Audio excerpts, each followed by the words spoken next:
Bismillahirrahmanirrahim. Assalamu alaikum wa rahmatullahi wa barakatuhu. Welcome back to MCQ's discussion class and Physics 5000 plus practice MCQs self assessment test number 11 MCQs number 3rd. A capacitor connected to 10-volt battery collects a charge of 40 microcoulomb with air as dielectric and 100 microcoulomb with air as dielectric. The dielectric constant of the air is what? कहता है कि capacitor हमने connect किया है 10 volt battery के साथ, collect a charge of 40 microcoulomb with air as dielectric, मतलब हमने डाइलेक्ट्रिक मीडियम जो रखा हुआ है वो एयर रखा है, ठीक है, एंड 100 माइक्रोकूलम विद आयल। अब और दूसरा जो डाइलेक्ट्रिक मटेरियल हमने लिया है वो आयल है। डाइलेक्ट्रिक कांस्टेंट क्या होगा? डाइलेक्ट्रिक कांस्टेंट क्या होगा आप लोगों ने बुक में देखा होगा इसी तरह के एमसीक्यूज, और उसके एक्सप्लेनेशन में मैंने वो ट्रिक्स वगैरह समझाए हैं, ठीक है, आप लोग इस बुक में देख सकते हैं।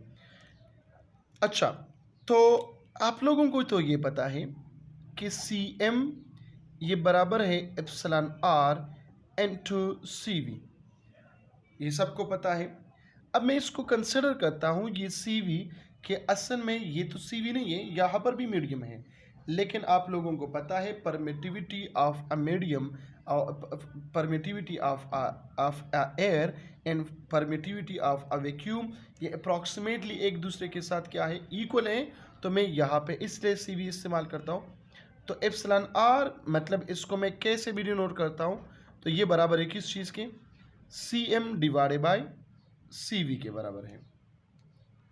अब सी एम क्या है और सी वी क्या है? Capacitor in a medium divided by capacitor in a vacuum, ठीक है। तो वैक्यूम की जगह अगर हम एयर लगाए तो कोई फर्क नहीं पड़ता, तो चलो एयर लगाए। यहाँ पे होगा सी एम और यहाँ पे होगा सी एयर। सी एम की जगह में अगर आई लगाई तो कुछ फर्क नहीं पड़ता, ठीक है। अब यहाँ पे ये कैपेसिटेंस है और गिवन हमें चार्जेस है, कैपेसिटेंस हमें गिवन नहीं है, तो हम ये कह सकते हैं कि K इज इक्वल टू, यहाँ पर क्या है, ये होगा Q M divided by V, और यहाँ पे मैं लिखता हूँ क्यू एयर या Q V divided by V. V तो कांस्टेंट है, 10 वोल्ट बैटरी लगा हुआ है, तो ये ओल्ट ओल्ट के साथ क्या हो जाएगा, उड़ जाएगा, ख़त्म हो जाएगा। अब क्यू एम कितना है, ये आपके पास है जो आयल का है वो है 100, और क्यू वी जो एयर का है वो है 40। तो ये होगा 0 0 के साथ ख़त्म हो जाएगा, और 10 डिवाइडेड बाई 4 से आता है क्या, 2.4 2.5। The correct option in this MCQs is 2.5। ये सेल्फ असेसमेंट टेस्ट नंबर 11 है, इलेक्ट्रोस्टैटिक के MCQs। पहला चैप्टर मैंने इस वजह से ये स्टार्ट किया क्योंकि बहुत सारे ऐसे स्टूडेंट्स हैं कि वो एग्ज़ाम के लिए तैयारी करते हैं, तो इसके एग्ज़ाम की तैयारी भी होंगी और साथ साथ में इनडिकेट की तैयारी भी होंगी, ठीक है। जिसके पास बुक है उसी के साथ इसका सोल्यूशन लेके इस MCQs का, ठीक है, क्योंकि वहाँ पे सिर्फ की मौजूद है, टेस्ट की सिर्फ की है, वीडियो सोल्यूशन जो है आप लोगों को यूट्यूब में मिल जाएगा। बाकी जितनी भी MCQs है 5000 प्लस प्रैक्टिस MCQs, हर एक का MCQ का की और explanation with brief explanation with shortcut ये मौजूद है, ठीक है। तो जिसको लेना है, ऑर्डर करना है, तो इस नंबर पे अपना नाम, एड्रेस और मोबाइल नंबर व्हाट्सअप कर दें, ठीक है। नेक्स्ट MCQ क्या है, वह है two charges are placed at a distance apart. If a charge slab is placed between them, force between them will be what? बहुत ज़बरदस्त MCQs है। दो चार्जेस है, एक चार्ज ये है, दूसरा चार्ज इधर है, ठीक है। इन दोनों के दरमियान फोर्स है F। फोर्स अब अट्रैक्टिव है या फोर्स अब रिपल्सिव है, लेकिन इन दोनों के दरमियान हमने क्या रखा, एक ग्लास स्लैब रख दिया। कहता है इसका फोर्स क्या होगा, इंक्रीज होगा या डिक्रीज होगा। तो आपने पढ़ा है F इज इक्वल टू जो जनरल फार्मूला है 1/4 pi epsilon m into Q1 Q2 divide by R square. मतलब इफ इस मीडियम के साथ क्या है, इनवर्स रिलेशन है।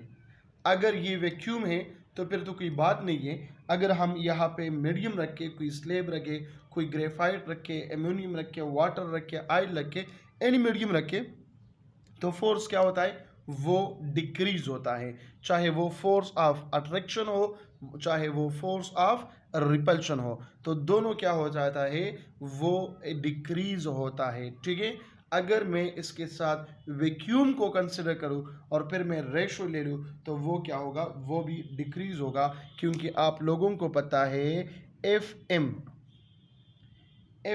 Is equal to F we divide by epsilon R, और मैं रेशियो लेता है F M divide by F we for example, तो ये 1/एप्सिलॉन आर के फिर बराबर होगा।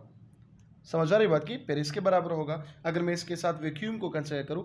लेकिन क्वेश्चन में सिर्फ ये पूछा गया है कि फोर्स क्या होगा बिटवीन देम, इंक्रीज होगा डिक्रीज होगा, तो फोर्स यहाँ पे क्या होगा, डिक्रीज होगा। Option number C is the correct option in MCQ number 3 of topper series physics.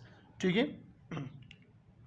4th number MCQ इसका क्या होगा, अच्छा ये 4th नंबर था, ठीक है, ये 4th नंबर MCQ था। 5th नंबर MCQ अब टॉपर सीरीज, वो क्या है, when electric field is increase by 200% then energy stored in capacitor increased by, energy stored आप लोगों ने पढ़ा है कि इलेक्ट्रिक फील्ड इंटेंसिटी के साथ इसका जो ताल्लुक है वो क्या है। शॉर्टकट बता चुका हूं बुक में, सब कुछ वहां पे लिखा हुआ है, सिर्फ यहाँ पे इसको सॉल्व करता हूं। Potential energy is directly proportional to E square. ठीक है। अब यहाँ पे ये 200% इंक्रीज हो गया, मतलब ये क्या हुआ, 200% प्लस 100%, ये बन गया 300%, विच इज इक्वल टू 3 पे स्क्वायर ले ले तो क्या हो जाएगा, 9 माइनस 1 8 800% इसका आंसर है। Option number C is the correct one. ये अच्छी तरीके से मैंने उधर सॉल्व किया है। ठीक है, आप लोग की एंड एक्सप्लेनेशन में देख सकते हैं, क्योंकि इस पे MCQs मैंने डाले हैं परसेंटेज वाले के क्वेश्चन पे, जहाँ पे स्क्वायर और स्क्वायर रूट आते हैं वहाँ पे मैं ज़रूर परसेंटेज के क्वेश्चन डालता हूँ। ठीक है, तो ये हो गया MCQ नंबर 5। तो मिलते हैं इंशाल्लाह नेक्स्ट 5 MCQs के साथ और नेक्स्ट वीडियो के साथ मिलते हैं इंशाल्लाह दोबारा इसी चैनल पे। अपना बहुत सारा ख्याल रखें। Thank you so much. अल्लाह हाफिज़।